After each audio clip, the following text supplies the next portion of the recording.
Hi,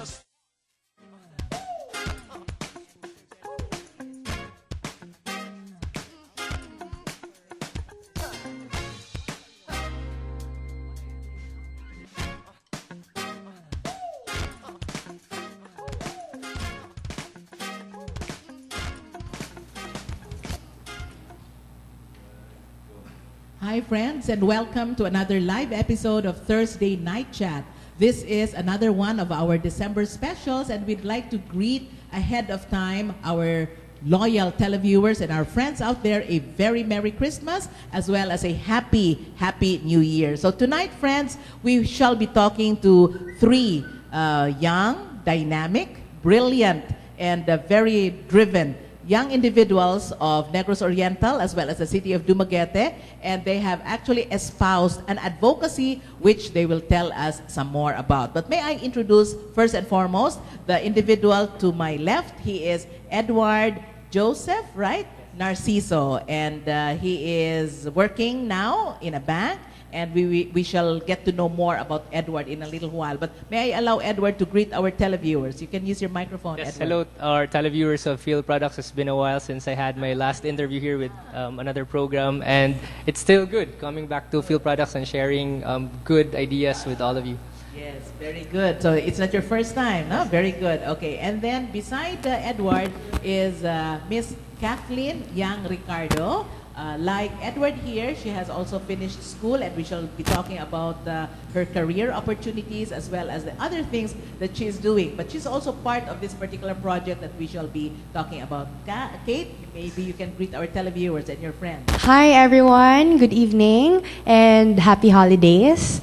I'm very happy to be here. It's actually my first time, so I'm looking forward to a very great discussion. Yes, very good. And beside Kate is another accomplished individual, just like his colleagues here. He is also a graduate, and in fact, he is a registered nurse. His name is Mr. Felix Mosqueda. Hi, Felix. Hi, good evening everyone. Mayong gabi, Negros Oriental. Yeah, so welcome. The title actually of our show tonight is My Idea, all caps, no? And well, I made a research actually. My Idea stands for, am I right? Movement of the Youth for Inclusive Development Through Education in ASEAN. Wow, can you imagine? But I'd like to ask you guys, no? How did this particular group, or how did this particular concept, if I may call it as such, start off?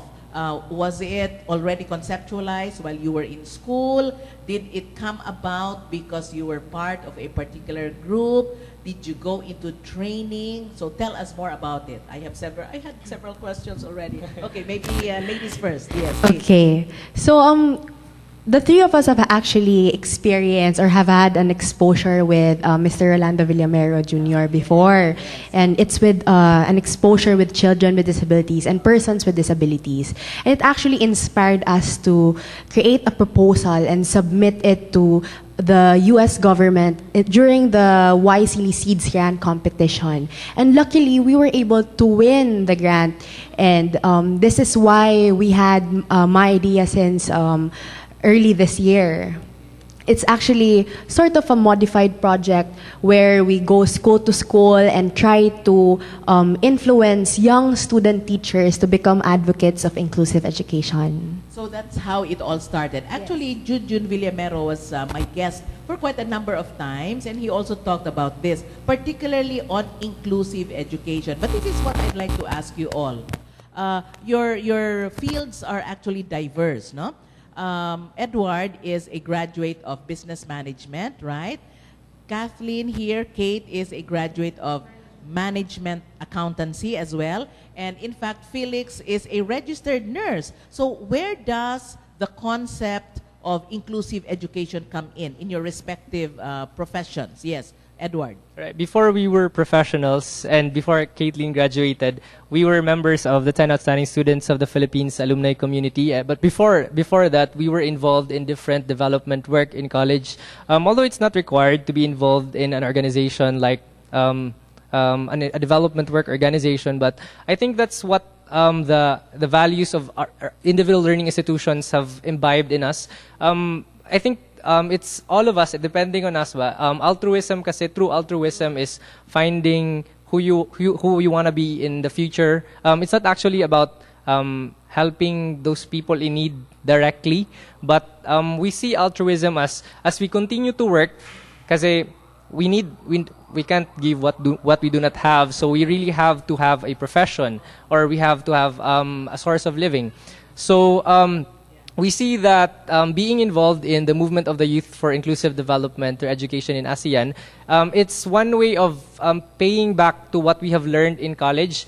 It's not all about what we've learned na katong in the context of academe, but what's beyond it, what's beyond our profession, mamba. So I think it's quite interesting to note that people like us who are now professionals, and Caitlin who will be in the working world, we inspire people to become enlightened leaders, kumbaga, kasi it's as what I've said, it's not enough that you earn a degree. What's more important is what kind of person are you outside the society? Are you socially involved, or do you have a contribution to a certain social issue?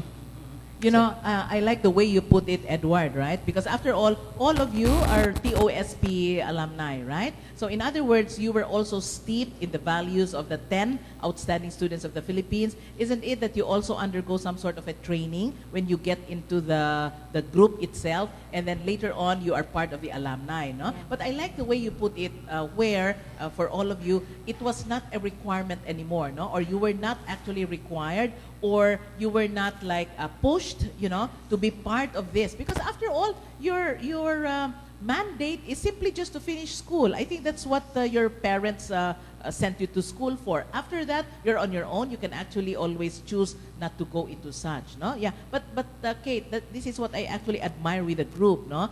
Because even after graduation, like all of you have finished your degrees, but you chose to pursue something that is not really far-fetched from what you were trained for, but something that you could have chosen not to go into and maybe find a job, no? Yeah. And then for Felix, because you're also working now, right?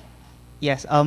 That's just me. Let just me add what Edward has said, that because our group actually is a perfect example of inclusion. Because Edward is a banker, Kate has graduated bachelor's of degree in business, and I am a nurse, and Yes. Rolando Villamero is actually education. an educator. Yes, So yes. when you take a look, it's really inclusion. So that Okay. is why we somehow we can say that we are walking the talk. Exactly. Exactly. Probably yes. we can say that because our group exemplifies what inclusion is. Correct. Correct. Yes, Kate. Also, Yes, if I could thank you, add, Felix. with like what you said, ma'am, when you asked that, you know, after college, we're Okay. still doing Yes, this. yes. And even when we were still in college, even if the only requirement, as you said, is just to finish your studies, but I think it's more also of like a calling or your passion. If you're morally disturbed with a problem that's going on with your community, the only action, the only response you can do is to act on it and, you know, to do something that can solve it. And I think that's the start. I mean, even if you have a career in the future, even if I will have a career in the future, I mean, I think if I maintain the passion that I have and, you know, the fire for helping other people, especially the marginalized, and I think, you know, that's what we need, I think, in the country, like more apathy to this. Before we move on to the project of My Idea itself, no, and inclusive education or inclusion, did it help that all of you guys were student leaders back in school? Edward, you can probably tell us what your position was in the student government or whatever. I was president of the university student government and associate okay. editor-in-chief in Yes. our school paper, and I think it helped a lot. My leadership background helped a lot in being involved in My Idea. It's because people would elect you to a position. It's because you have something that's not that can't be found in other people. Like, for example, you have the influence, you have the command of speech, you have good ideas to share to people. And when it comes to development work, mga ma'am, you have to see yourself as a leader also, because for me, being involved in My Idea, it's not for free, because when you are a leader, you have to pay it forward. Whatever you learned in school, you have to apply it in the appropriate social context. So I think it's important also for us. I mean, being student leaders in our organizations have been a help for us in pursuing the ideas of what our organization is all about. Kate, you were also a student leader? Because after all, Yes. you were part of the TOSP, 10 Outstanding Students of the Yes. Philippines. Yes. Um, What were your activities back in college? I think more than being in the student government, because I was in the student government, I was very involved with organizations outside of school. Like I was part of Pilipinas Natin. I was part of EDSA People Power Council. I think more than the exposure I had in school, the exposure I had with the community really helped me so much, and understanding really in grassroots like what the community needs. So I think that helped a lot in my leadership journey. I'll ask you later, all of you, about the experiences that you have had also back in the community, for community work. For Felix, as a registered nurse, no? Before you took the board exam, and now that you're working as a school nurse with the Department of Yes, ma'am. Education, which division? Dumaguete City Dumaguete Division. Division. Okay, are you assigned in a particular school? I'm assigned actually to 7 schools. Oh my goodness. Okay, 7 schools. So you are a school nurse in all these 7 schools. Yes. Are you alone doing this tremendous job For 7 schools? for 7 schools? Yes. Oh my goodness. So how do you divide your time? You go from 1 hour here, 1 hour in another school? What I do, I go to different schools per Okay, day. okay. For Monday, I go to a school, and then the next day another school. So I have to cover all 7 schools. Okay. So what were your positions in your organization back in college. Yeah, back in college. In college, I was the student governor of the student government of Negros Oriental State University, Yes, and then my course actually helped me a lot in community works because nursing is a nurse should be a community organizer, and we've been organizing a lot of community works with the community people, and then also leadership has something to do for what I have become right now, because of my, probably I can say, my stint as student leader before. It has helped me a lot to manage my time, to manage, to influence people and influence students how to join your cause, ma'am. That's really very good. Now I understand, because after all, nursing is really like people-oriented. You're always like always exposed to realities in the community and so on. But I'd like to ask these two management and business-oriented lady and gentleman, what particular experiences, maybe in college or perhaps even after college or after you have graduated, have actually spurred you both, no, to go into such and to embrace the reality, so to speak, and as Kathleen or Kate had mentioned, to actually like make a difference, so to speak, if I have to use the term once again, and make the lot of people much better because they are undergoing such a predicament. For Edward first. On my personal note, I have to root this with my family background. My father is a social worker at the Canlaon City Social Welfare and Development Office, and then my mother is a public school teacher. When I was young, a lot of people go to our house and then ask for help. For example, there's a calamity, or a student comes in and then asks my mom for help. And then as I grew up, I volunteered in different organizations. Then when I was in college, I found my niche by working in prison ministry. I am a preacher at the Prison Fellowship International at the Negros Oriental Detention and Rehabilitation Center. Are you doing that until today? Yes, until Edward? today. Oh, By wow. Saturday, we have 15 graduates for TESDA. Really? Oh my goodness. So you preach? Yes. And- Not only and- preach, but also organize activities for prisoner Ah. detainees at the provincial jail. Yes. Do you do this by yourself? alone, or I still have you a other. group? Yes, this is a ecumenical organization made of okay. organizations from Silliman, from St. Paul, from the Archdiocese, Okay. from UCCP. Okay. Oo. So- But going back, Yeah, yes, so exactly. Oo. in prison work, more is for you to give sa community when it comes to helping them. Your presence man lang dito sa prisukan, it matters to those detainees. So dito ko I had this change of mind when I was Parang awaken. Oh, na-awaken ko nga. something. There's more than me just being a student leader and training students about leadership. What I think is I should involve myself in something more useful, and that I think is my niche na working in prison ministry. And then I got into my idea because since members when we said TOSP, and then this passion for me to help people who have disabilities, it's because my aunt has polio when she was young. She wasn't able to go to school, so she's just in her room until now, and then she doesn't want to go out. We just feed her, so I got this passion to serve PWs, and now that my grandmother has Alzheimer's, so I think that's the only way for me to, because I haven't done enough when I was young. So I think I may not be able to help them right now with their studies, especially with my aunt, but I think this is what I can actually reflect to the community ba na even though I had these experiences, I shouldn't dwell on the negative part, but what can I do so that these experiences will be my learning example when I serve in my idea, especially. So in other words, you're still young now, Yes, I am. huh? But when you were much younger, as you had said, you cannot do much or even more for your aunt and for your Yes. grandmother as well. But now that you have finished and perhaps earning your keep already and being part of an organization, I think this is where your advocacy Yes, can come in. Yeah, exactly. very good. For Kate, what particular experiences in childhood or perhaps while you were growing up spurred you to go into community work and even sustain this? I think just like Edward, it also goes back to your values formation.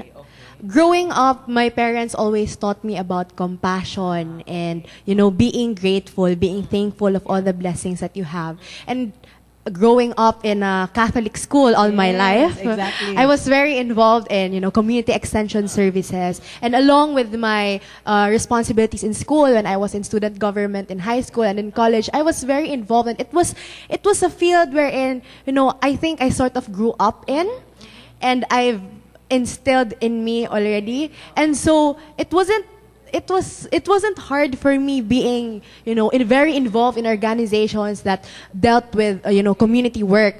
But I guess the specific situation that really pushed me to become an advocate for inclusion, not just inclusive education, was my experience in college. I think I was in first year college, wherein I had an experience with children with disabilities and persons with disabilities. And you see how hard, especially the parents try, and speaking to the parents, interacting with the kids, you feel how you feel their pain in not being in the society. And with that, you learn that, this isn't an issue that people talk about. It's not an issue that people can relate easily because, well, maybe they don't know anyone who has, a disability or what. But, knowing that they're one of the most marginalized sectors in the community, not just in the Philippines, but in the world, I thought that, more people should push for this advocacy. More people should speak up because these people think that they don't have a voice and, no one's helping them. So I guess that's really what pushed me to work on this advocacy. So in other words, for you, Kate, it just came naturally. Nothing put on. No one to tell you, please do this, or go to this particular event, or go to this particular person, and so on. No? So it awakened you also in a way.